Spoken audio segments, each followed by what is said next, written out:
Monday practice is done in Berea. The Browns getting ready for their final preseason game, Mary Kay. It seems like it's been a long stretch here, but Thursday night they take on the Chicago Bears, and they got some guys back today. Most notably, Barkevious Mingo was back out on the practice field. Yeah, it was nice to see him back out there. You know, I think he was really poised to come in and have a really nice season. Last year, he had the shoulder injury all year long, and I think he was ready to see, you know, what he could do with two good arms. And then he goes and he has a knee scope. So he's back out there a little bit, aiming for the opener. He's not going to play Thursday night, but he might try to get out there for the New York Jets.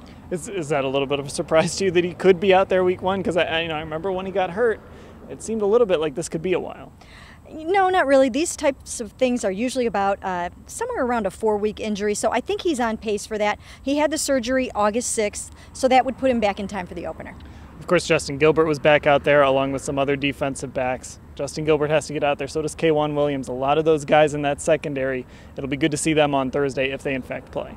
Yeah, I mean, you know what? I really don't think some of those guys are going to play a ton. I think they'll try to get Joe Hayden and Tayshawn Gibson out of there as quickly as they possibly can, along with the rest of the starters. The goal in this game is to see what the backups can do and to get your starters out healthy. But like you said, it is nice for the Browns to have some of their defensive backs coming back. I mean, they have just had a rash of injuries there. The latest is Charles Gaines after he's been doing so well. But Justin Gilbert back today. It was a very light practice, no pads, and they were in shorts. So, you know, just because they're back today doesn't mean they're full go, but still some bodies coming back to the fold.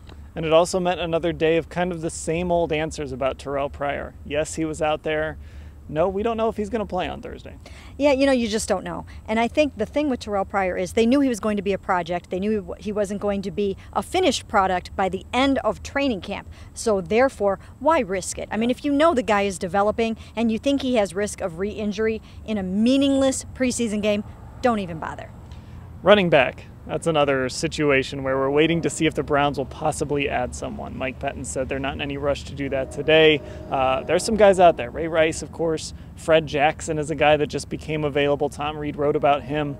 Do you think this team ultimately will add another back? Well, not this week. I mean, they've said that they will go into this game with the backs that they have. It's basically too late now to try to get someone up to speed. They let Jalen Parmalee go today in their round of 6 cuts. So I think they're a little bit thin at running back right now. Duke Johnson obviously out with the concussion, but they have no plans to add one right now.